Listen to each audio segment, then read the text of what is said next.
You've been lied to about strength your entire life. The self-made person, the lone wolf, the independent spirit who needs no one. These aren't icons of power, but portraits of profound limitation. What we celebrate as resilience is often just stubbornness disguised as strength, isolation masked as independence. The truth society doesn't want you to acknowledge is that those who battle alone aren't demonstrating courage. They're revealing insecurity so deep they'd rather suffer in silence than risk the vulnerability of asking for help. The most dangerous prison isn't built by your enemies, but by your own pride. Brick by brick, day by day, until you're trapped in a fortress of your own making, suffocating behind walls too thick for anyone to break through. Some of you came here tonight carrying burdens so heavy that your shoulders ache with the weight of them. You smile when others look your way, but behind that smile is a storm. You nod when people ask if you're okay, but inside you're screaming. And the question that haunts you in the quiet moments when you're alone: does anybody see me? Does anybody understand? I see you. The battle you're fighting in secret, I see it. The tears you've cried when no one was watching, I acknowledge them. The prayers that seem to hit the ceiling and bounce back to you unanswered, I understand that frustration. You are not invisible. Your struggle is not meaningless. And most importantly, you are not meant to fight alone. When was the last time you told someone the truth about your battle? When was the last time you reached out your hand and said, I'm drowning here and I need help? For too many of us, the answer is never. We've become experts at suffering in silence, mistaking isolation for strength. There's an epidemic of loneliness sweeping through our society. We are more connected than ever before through technology, yet more disconnected than ever before in our souls. We have hundreds of online friends, but no one who truly knows our heart. We share carefully curated highlights of our lives, but hide the broken pieces, the struggles, the battles that define who we are becoming. Let me tell you something that might change everything for you is your battle is not a punishment, it's preparation. Your struggle is not a sentence, it's a season. And your aloneness is not abandonment, it's an appointment with destiny. Every great leader, every person of profound impact, every soul who changed the course of history went through a wilderness, a time of isolation, a period of battling alone, not because they were forsaken, but because they were being forged. Resin fire always burns hottest when it's concentrated. The most precious metals are refined in isolation. Diamonds are formed under intense pressure in the darkness of the earth. What if your season of battling alone is not about abandonment, but about development? But here's where many of us get it wrong. We were never meant to stay in isolation. The wilderness is a passage, not a destination. The battle is a training ground, not your permanent address. Look at nature. When a mother eagle teaches her young to fly, she disrupts the nest. She makes it uncomfortable. The eaglet, who once thought the nest was the whole world, is suddenly forced to spread its wings and catch the currents of the wind. What seems like abandonment is actually an invitation to discover what you were. Some of you have been in your battle so long that you've decorated the battlefield, called it home. You've convinced yourself that the struggle is your identity, that the pain is your purpose. But I'm here to challenge that thinking. You were born for more than survival. You were created for more than endurance. You were designed for dominion, not just defense. What if tonight is your turning point? What if this moment marks the end of battling alone and the beginning of breakthrough together? I want to share 3 transformative truths that have the power to revolutionize how you face your battles. First always precedes battle. Before the struggle came, there was a destiny assigned to your life. Your battle is not random. It's targeted. The enemy of your soul doesn't waste ammunition on non-threats. The size of your battle is often a clue to the size of your calling. What is this battle preparing me for? What muscles of character is this struggle developing in me? What story will I be able to tell on the other side that someone else desperately needs to hear? And you understand that purpose precedes battle. You stop asking, why is this happening to me? And start asking, what is this developing in me? The second truth, your greatest vulnerability can become your greatest ministry. The very area where you've been wounded is often where you'll have the most wisdom to offer others. Think about it. The person who has survived poverty has compassion and practical wisdom for those still in it. The one who has overcome addiction understands the struggle in a way no textbook ever could. The parent who has lost a child can sit with another grieving parent and offer the comfort of presence without empty platitudes. Your battle gives you authority to speak to others facing similar struggles. Your scars become your credentials, but only if you're willing to be vulnerable enough to share them. How many of us are trying to minister from our strengths while hiding our struggles? We want to help others from our mountain of success while concealing the valley of suffering that got us there. But authentic impact comes from authentic living. People don't connect with your perfection. They connect with your humanity. And a third truth, community is not a luxury. It's a lifeline. We were never designed to battle alone. Even the most introverted among us needs meaningful connection with others who see us, know us, and love us anyway. There's a reason why the enemy's first tactic is often isolation. A lion doesn't attack the herd. It separates one from the group and then moves in for the kill. When you're convinced that no one understands, that no one cares, that you have to handle this alone, that's when you're most vulnerable. Breaking isolation requires courage. It means taking the risk of being real, of being rejected, of being misunderstood. But the alternative, continuing to battle alone, is far more dangerous. I want you to look around this room. Every person you see is fighting a battle you know nothing about. Every single one carries wounds, wrestles with fears, and wakes up some mornings wondering if they have the strength to continue. You are not alone in your aloneness. What would happen if we created spaces where it was safe to be honest? What could be born if we stopped performing for each other and started partnering with each other?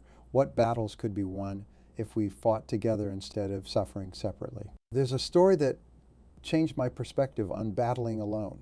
During a particularly difficult season, I encountered a woman who had survived unimaginable tragedy. Her husband and 2 children had been killed in an accident that she alone survived. For months, she existed in a fog of grief, so thick she could barely function. How did you make it through? I asked her, expecting some profound spiritual insight. She looked at me with eyes that had cried an ocean of tears and simply said, "I didn't. We did." She went on to explain how her community had carried her when she couldn't walk, had remembered for her when grief erased her memory, had believed for her when her faith faltered. One friend came every morning just to make sure she got out of bed. Another handled all her paperwork and bills. Others brought food, sat in silence with her, or simply held her when the waves of grief threatened to drown her. I learned something from that season, she told me. We're not supposed to be strong enough on our own. That's why we need each other. Her words haunted me because they exposed the lie I had believed, that needing others was weakness, that asking for help was failure, that true strength meant handling everything alone. How many of us are slowly dying inside because we're too proud to admit we need help? How many battles are being lost because we refuse to call for reinforcements? There's a profound difference between being alone and being isolated. Being alone is a physical state. Being isolated is a spiritual condition. You can be surrounded by people and still be fighting your battles in isolation if you never let anyone past your walls. Tonight I want to challenge you to break the isolation, not just for your sake, but for those around you who need to know they're not alone either. What battle are you fighting right now that no one knows about? What struggle have you kept hidden out of shame, out of fear, out of pride? What would it look like to invite even one trusted person into that space? I'm not suggesting you broadcast your battles on social media or share your deepest wounds with people who haven't earned the right to hear them. Vulnerability without discernment can lead to further wounding. But calculated isolation leads to certain defeat. In Gazenfar with one person, one conversation, one moment of honest confession. I'm not okay and I need help. Those words might be the hardest you ever speak, but they could also be the doorway to your deliverance. Some of you aren't just battling alone.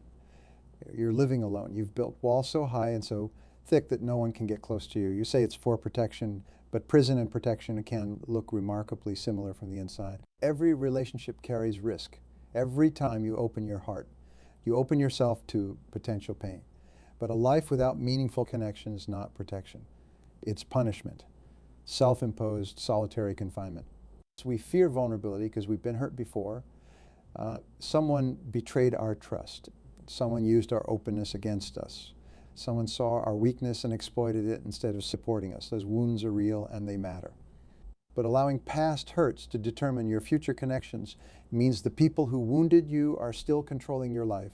What if the very connection you're avoiding is the one that could help you heal? What if the community you're resisting is exactly what your battle requires? I've noticed something fascinating about how we approach struggles in our culture. When someone is diagnosed with cancer, we really round them. We organize meal trains and fundraisers. We drive them to appointments and sit with them through treatments. We don't expect them to battle cancer alone, and we don't consider it weakness when they need support. But when someone is battling depression, addiction, grief, or marital problems, our expectation changes. Suddenly it's a private matter, something to be handled quietly, discreetly, and often alone. Why do we create support systems for physical battles, but expect emotional and spiritual battles to be fought in isolation? Your battle, whatever it is, deserves support. Your struggle, however private, needs community. Your fight, however long it's lasted, requires reinforcements. Tonight could be the night you stop battling alone. Not because your struggle suddenly ends, but because you stop facing it by yourself. Soldiers go to war, they never fight alone. They operate in units, in squads, in teams. They have each other's backs. They create strategies together. They share resources. They bind each other's wounds. They carry each other when necessary.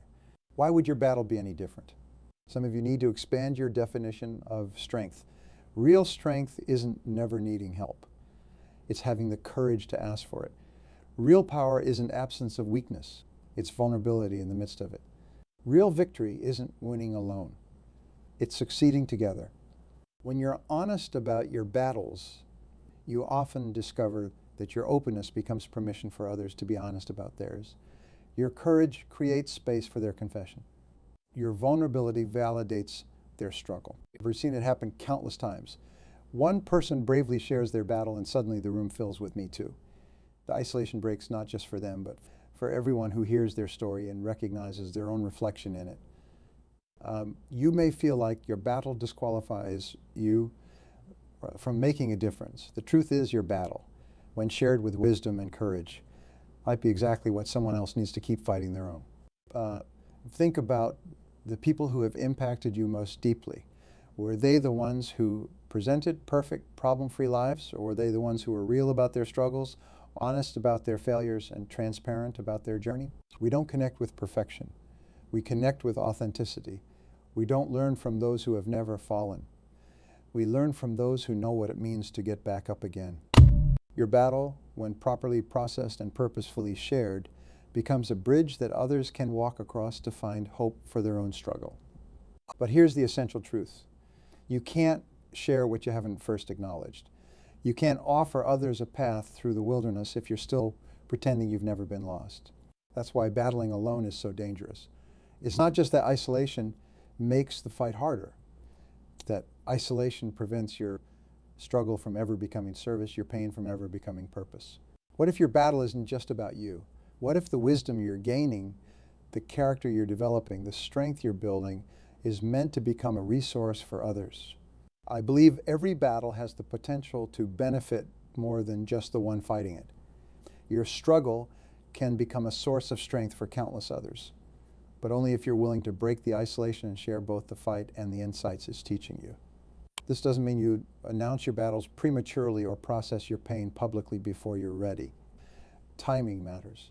Wisdom is essential, but it does mean that perpetual privacy about your struggle might be robbing others of the very hope they need. Think about what happens when light enters darkness. It doesn't just illuminate one corner.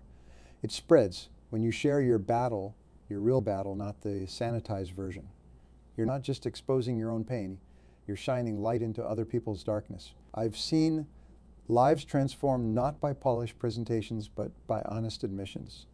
I struggled with addiction for 20 years. My marriage nearly ended because of my pride. I wanted to end my life, but I found a reason to live. These aren't just confessions. They're invitations. They say to others, if I made it through, so can you. If I found hope, it exists for you too. Some of you have been battling alone for so long that you've forgotten what community feels like. You've been strong for so long that you've forgotten the relief of surrender. You've been silent for so long that you've forgotten the power of speaking truth. Tonight, I'm inviting you to remember, to reconsider, to reach out. Your battle doesn't have to be a solo mission anymore. Your struggle doesn't have to be a secret any longer. Your fight doesn't have to be a lonely one from this day forward. What would change if you stopped seeing your need for others as weakness and started seeing it as wisdom? What might shift if you stopped treating vulnerability as a threat and started viewing it as a tool? How might your battle transform if you stopped fighting it alone and started facing it with others who care about your outcome? The truth is, we're all broken in some way. We all carry wounds. We all fight battles. The question is not whether you'll struggle. It's whether you'll struggle alone or in community. Community doesn't magically solve your problems.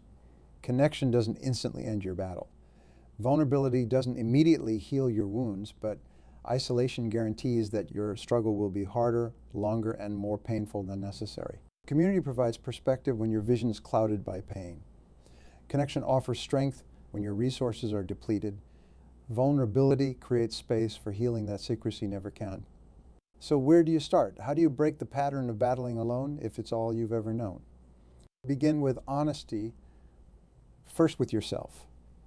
Acknowledge the battle you're facing without minimizing it or magnifying it. Name it, own it. See it for what it is, not what fear tells you it might become. Then identify one person you trust. Someone who has demonstrated wisdom, compassion, and discretion. Someone who won't rush to fix you, judge you, or use your vulnerability against you. Invite them into your struggle, not as a savior, but as a companion. Share your battle with appropriate boundaries. You don't need to tell everyone everything, but you do need to tell someone something. Start small if you need to, but start. Ask specifically for what you need. Most people want to help but don't know how. Could you check in on me once a week? Would you be willing to meet for coffee monthly? So I have a space to be honest. Can I call you when things get overwhelming? Clear requests make it easier for others to support you effectively. Be willing to receive. For many of us, giving help is far easier than accepting it. But if you're always the strong one, always the helper, always the rock for others while never allowing yourself to lean, you're not practicing strength. You're perpetuating isolation. Remember that reciprocity is the heartbeat of healthy community. Today you may need support in your battle. Tomorrow you may be the one offering it to someone else. Both roles are equally valuable, equally necessary, and equally human. Some of you are thinking, but you don't understand my battle. It's different. It's worse. It's more complicated. You're right that I don't know the specifics of your struggle, but I do know this isolation will not help you win it. Secrecy will not speed your victory. Suffering alone will not make you stronger. It will only make you more alone. Whatever your battle, addiction, depression, grief, loneliness, financial crisis, chronic illness, relationship breakdown, spiritual doubt, professional failure, it was never meant to be faced in isolation. Even the strongest among us need community. Even the most capable require connection. Even the most self-sufficient benefit from support. You here tonight with only one message. Let it be this: you were never meant to battle alone. Not because you're weak, but because you were created for connection. Not because your struggle is too big for you, but because sharing it multiplies the resources available to face it. Not because you can't handle it, but because together we can handle so much more. Your battle matters. Your struggle is significant. Your fight is worth winning. But the victory was never meant to be a solo achievement. Tonight, make a decision. Choose vulnerability over isolation. Choose community over loneliness. Choose connection over suffering and silence. Because the truth is, you are surrounded by others fighting their own battles. The person next to you, behind you, in front of you, they're struggling too. And just as you need them, they need you. Just as your battle could benefit from their insight, their battle could benefit from yours. What if the community you've been voiding is actually the missing piece in your victory? What if the vulnerability you've been resisting is actually the doorway to your freedom? What if the connection you've been postponing is actually the pathway to your purpose? Stop battling alone. Not because you can't, but because you shouldn't have to. Not because it's impossible, but because there's a better way. Tonight, let your isolation end and your healing begin. Tonight, let your solo struggle transform into a shared victory. Tonight, let your battle become not just a personal fight, but a powerful testimony that helps others win their own.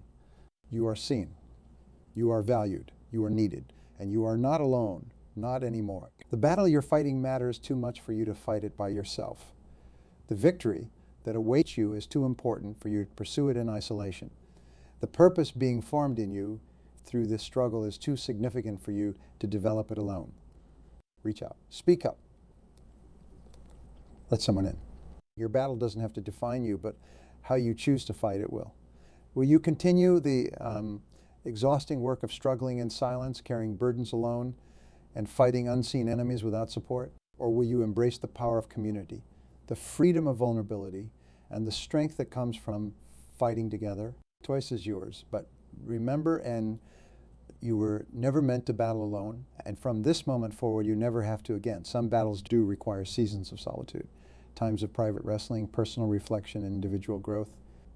But extended isolation turns these necessary seasons into destructive lifestyles. What was meant to be a passage becomes a prison. What was designed as a phase becomes a fortress, keeping others out and keeping you trapped within. I've noticed something fascinating about how battles work in our lives. When we face them alone, they often define us. I am my struggle. I am my pain. I am my battle. Our identity comes wrapped up in our isolated fight, and we lose perspective on who we are beyond it. But when we face battles in community, they refine us instead of defining us. This is something I'm going through, not everything I am. This is a chapter in my story, not the entire narrative. Community helps us maintain perspective on our struggles by reminding us of our value beyond them. Think about a master jeweler working with precious metal. To refine gold or silver, they must apply intense heat, enough to bring the metal to a molten state, but they never lose sight of what the metal is and what it will become. They see beyond its current condition to its future form. So when you battle alone, you often lose this perspective. All you can see is the heat, the pressure, the breaking down. You forget what you're becoming through the process. Community restores this vision by reminding you of your worth, your purpose, and your potential, even when you can't see it yourself. Your big answer in battling alone. You begin to believe that your struggle is your identity, that your pain is your purpose, that your battle is your destiny. None of this is true. Your struggle is not your identity. It's a season you're passing through. Your pain is not your purpose, though it may lead you toward it. Your battle is not your destiny. It's preparation for it. When you fight alone, these distinctions blur. The battle consumes everything until you can't see beyond it. But when you fight in community, others help you maintain boundaries around your struggle. They remind you that there's more to you than your current fight. They point out strengths you've forgotten, dreams you've neglected, and gifts you've abandoned while focusing solely on survival. I've seen this truth play out countless times. Those who battle alone tend to get stuck in their struggles, while those who battle in community tend to grow through them.